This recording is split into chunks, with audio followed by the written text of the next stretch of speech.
Good morning. It is Monday, the 29th of June. I'm Maeve McMahon, and this is Europe Today, your morning dose of EU news and analysis. Thanks for joining us. Coming up, tensions temporarily on hold after the US and Iran agree to halt strikes and hold talks in Qatar. This after Tehran said the Strait of Hormuz was under Iranian control and that further US attacks will only escalate the crisis.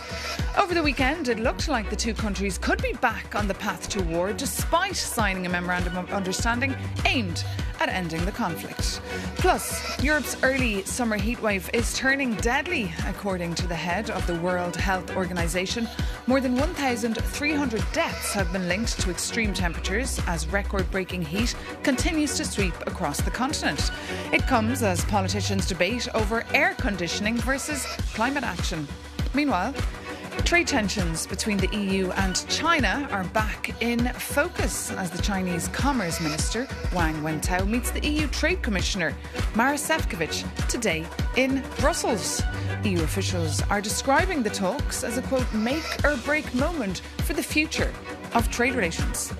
And Serbian President Aleksandar Vučić said on Saturday he would be stepping down in the very near future, paving the way for early presidential and parliamentary elections.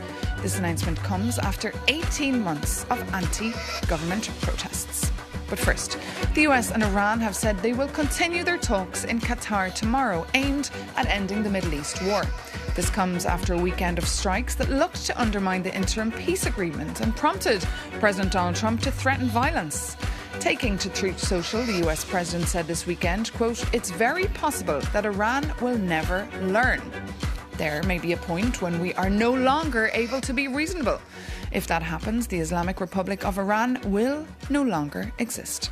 Meanwhile, Lebanon rejected the latest US-Israel-Lebanon framework deal, calling it an agreement of dictates that fails to protect the rights of Lebanese people. For more, we can bring in Osama Rizvi, founder of Rizvi Insights. Good morning, Osama. Thank you so much for joining us. So it was a tense weekend, but now there does seem to be an agreement on the table to talk. Should we treat this announcement, though, with a degree of scepticism? Well, thank you so much for having me. I think, as we've discussed before, we will see this back and forth, and the MOU will continue to be very fragile in its nature. It has to be like that. But when I look at from a fundamental or practical point of view, even for the US side, the cost of inaction clearly outweighs that of the action. So if they go down further the path of escalation or a war, we will see a host of problems propping up, from US Treasury yields rising to 5%, which has never happened before. And every time they neared 5%, we saw some sort of good news being released into the market. We will see oil prices once again rising up, election year, and so on and so forth.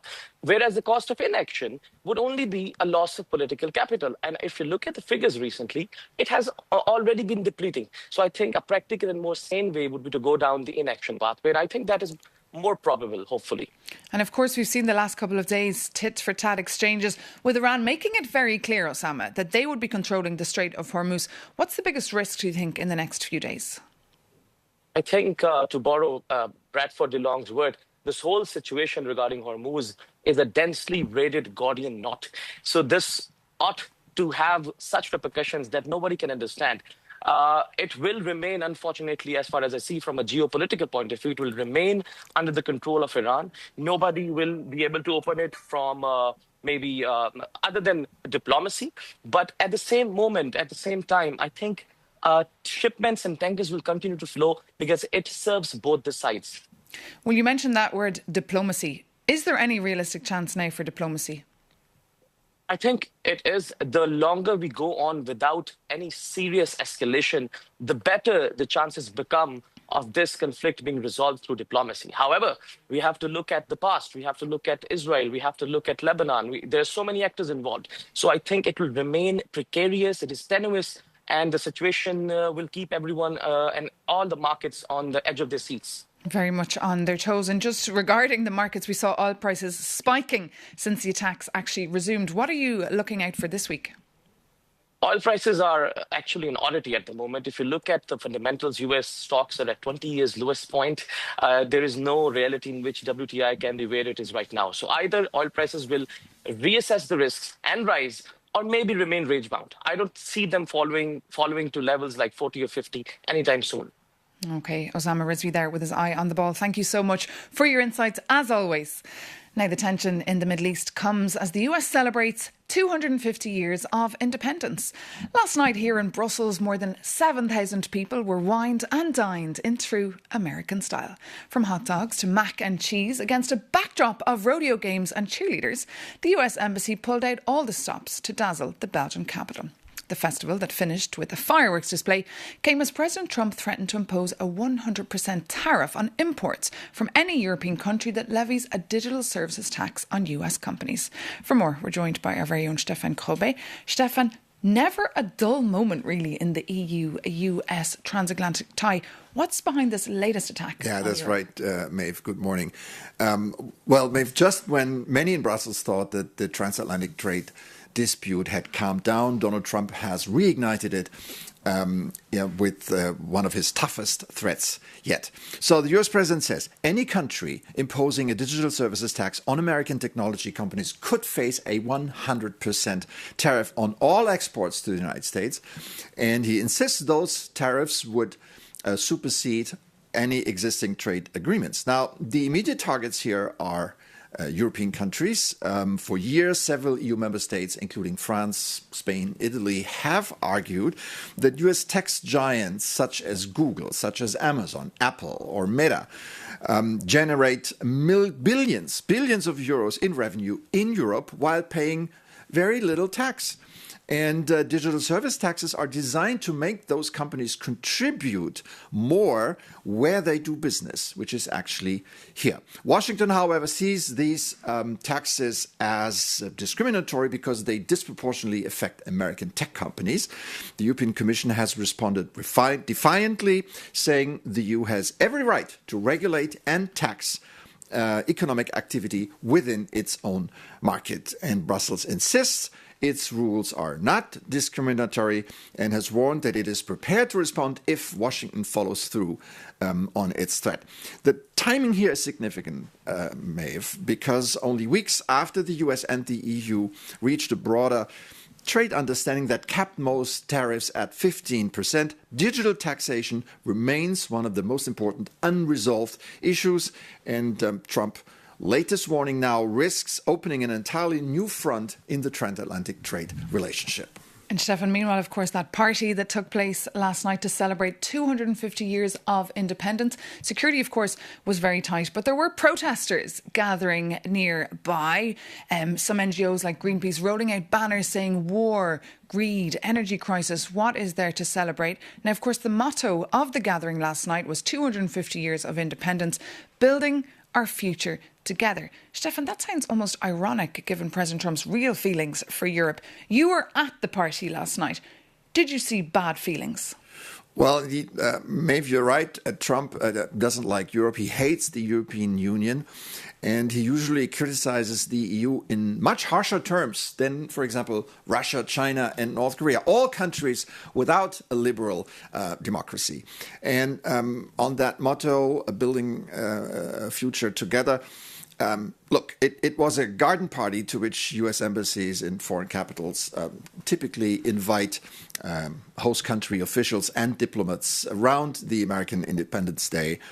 Only this time it was much, much bigger. And you mentioned it, there were several thousands of what I call Friends of America who were invited, people who in their day jobs deal with the United States one way or the other. And no, I did not register any bad feelings, au contraire, mainly because the organizers kept it apolitical.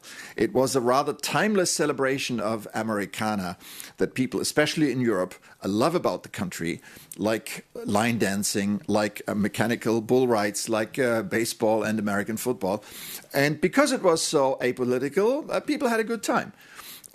America is about more than Donald Trump. And Donald Trump as president, he is what he is. But throughout American history, there have been presidents who were considered unfit for the job. You know, the James Buchanan's, the Andrew Johnson's, the Herbert Hoover's.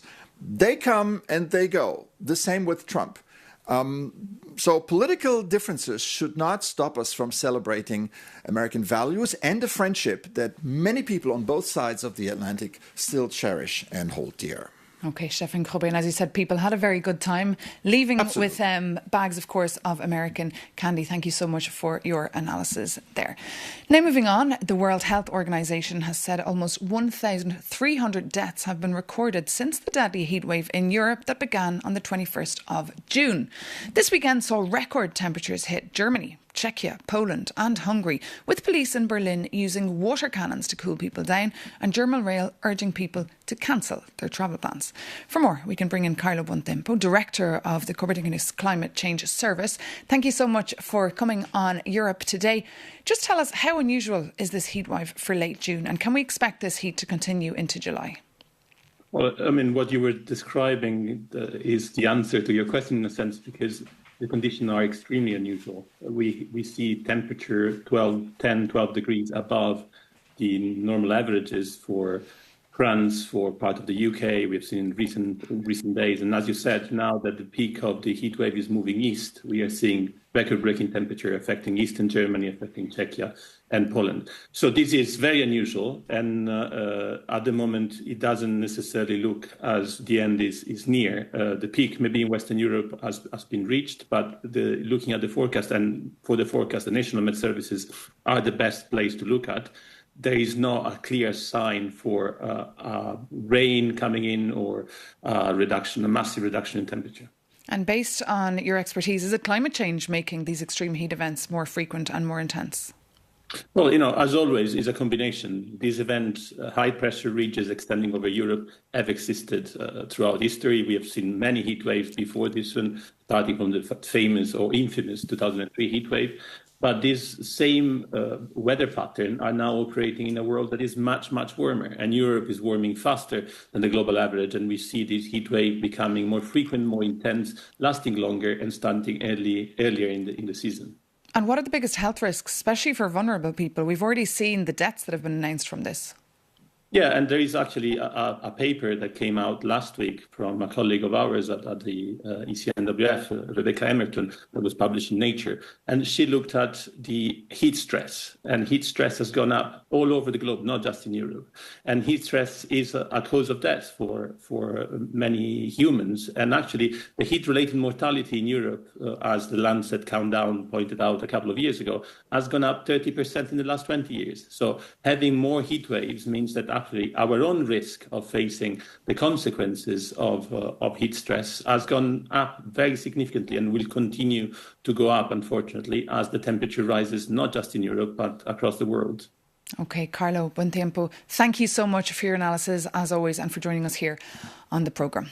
Now, this latest heatwave that is, as we heard, set to last, has triggered a fiery debate across Europe about the lack of infrastructure when it comes to air conditioning in homes, schools, public transport and workplaces.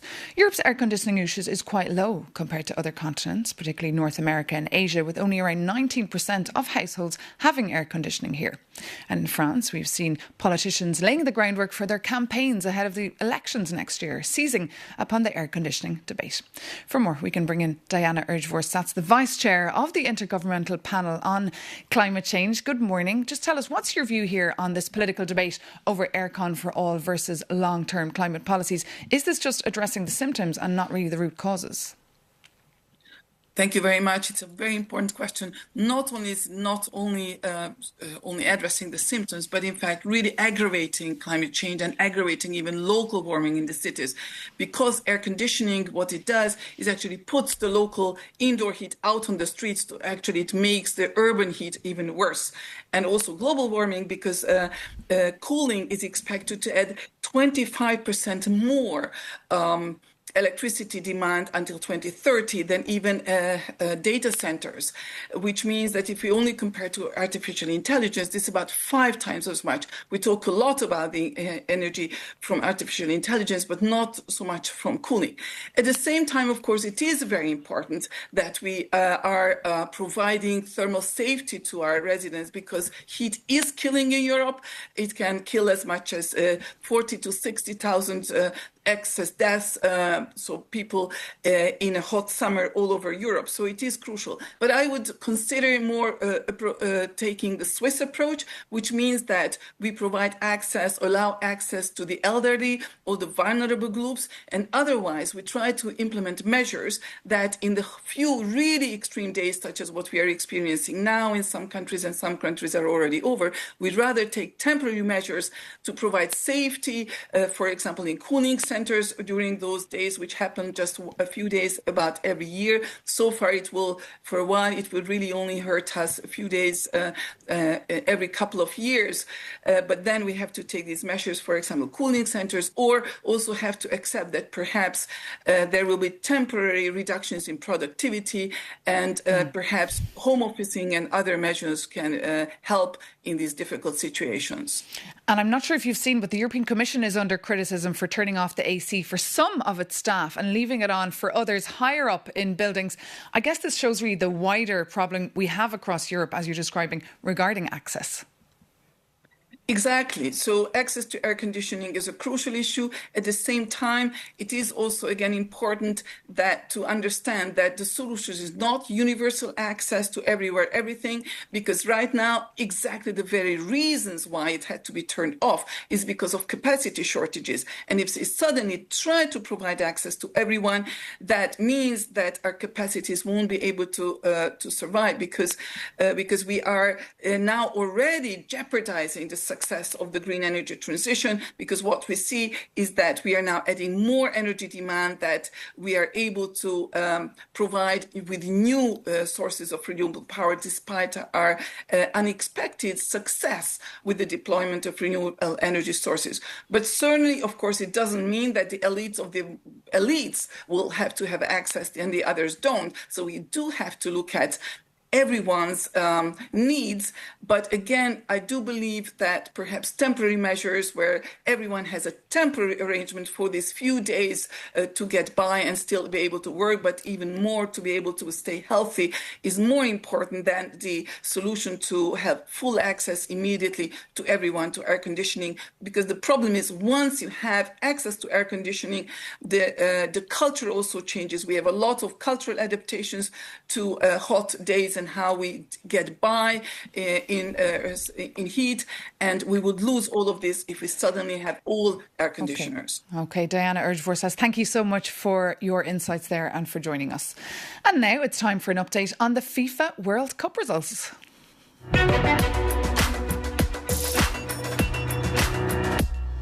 Well, it was a busy weekend with matches, with Austria qualifying in dramatic fashion after a 3-3 draw with Algeria on Sunday morning, becoming the last European team to book a place in the knockout stage.